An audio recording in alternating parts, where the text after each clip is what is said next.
Добрый день, наши дорогие подписчики и гости. Сегодня мы с вами сделаем универсальное блюдо, которое можно использовать и для хранения, и на обеденный стол, чтобы не тратить много времени на готовку, и даже на праздничный стол. Итак, для приготовления данного блюда мы будем использовать говяжью пашину. У вас это может быть любое мясо, любая часть туши, которую вы можете порезать пластами и свернуть рулетиками. Складываем в емкость специи, соль, различные перцы. Обязательно я кладу кардамон и немного кориандра. Все перемешиваем. Натираем с двух сторон кусочки говядины и сворачиваем их в рулетик.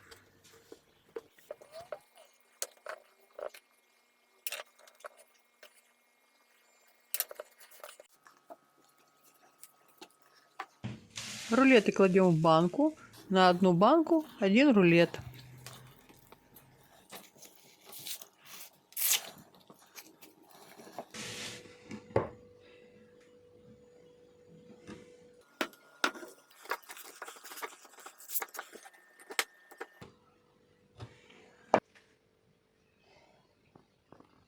Затем в каждую банку кладем по лавровому листику, 2-3 горошины душистого перца и несколько горошин черного перца.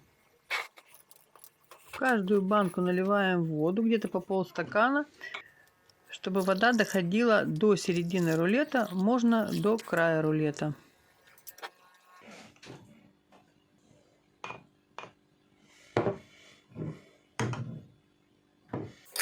Банки накрываем новыми крышками, закручиваем до упора. Затем банки ставим в емкость, предварительно постелив на дно емкости какое-нибудь полотно. Наливаем воду так, чтобы крышки были под водой, чтобы вода накрыла полностью банки с крышками. И ставим на плиту на средний огонь до закипания. Сверху на банке ставим какой-нибудь груз в виде крышки меньшего диаметра, чем кастрюля, или тарелочку, чтобы банки при кипении не всплывали и не переворачивались. После закипания прикручиваем огонь так, чтобы вода у нас не бурлила, и оставляем кипеть кастрюлю на 3,5 часа. Если во время кипения вода в кастрюле уменьшилась, нужно будет долить кипящей воды до того уровня, чтобы крышки скрылись под водой. Через 3,5 часа наше блюдо готово. Банки нужно доставать горячими, слив часть воды из кастрюли, чтобы удобно было взять банку и достать ее из кастрюли. Баночки я достала уже ночью. Одну баночку я прогрела для того, чтобы ее открыть и показать вам содержимое. Этот продукт мы используем как повседневное блюдо, тем более, что на готовку времени практически не требуется. Вы только посыпаете мясо специями, а дальше готовит плита. Почему не тушенка? Ну, потому что это красивые рулетики, которые при необходимости можно поставить и на праздничный стол. И никто не догадается, что мясо приготовлено таким способом. А если вы хотите приготовить для семьи что-нибудь другое, то баночки с мясом будут без проблем храниться до следующего случая. Попросила сына открыть банку. Банка открывается с хлопком. Спасибо.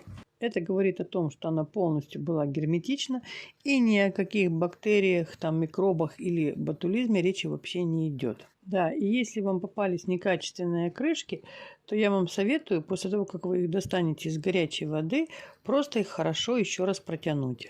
Акцентирую, что мы готовили не тушенку, мы готовили рулетики. И для меня было самое главное, чтобы они сохранили свою форму. И при подаче на стол смотрелись красиво и эффектно. Рулетик уварился, и посмотрите, как легко его можно достать из банки. Вместе с ароматнейшим бульоном, который также можно использовать для гарнира. Или сделать из него соус, отдельно разогрев, добавить муки или любые другие нужные ингредиенты. У нас получилось действительно супер блюдо. Поверьте, эти рулетики будут украшением любого стола и праздничного в том числе. Уже проверено. А бульон какой! Ароматный, насыщенный, вкусный. Можно проглотить прямо с ложкой. Давайте посмотрим, какое мясо получилось. Смотрите, очень нежное. Это говядина. И это не что иное, как пашина. Она сложно готовится, но я имею в виду, что ее надо долго готовить, чтобы не было жесткой. Посмотрите, какое замечательное, нежное, прямо вот на волокна распадается. И поверьте мне на слово, мясо очень вкусное. Супер. Спасибо за просмотр. Делитесь этим рецептом с вашими друзьями в социальных сетях. Ваши комментарии и подписка будут лучшей наградой для нас за наш труд. Всего доброго, до новых встреч!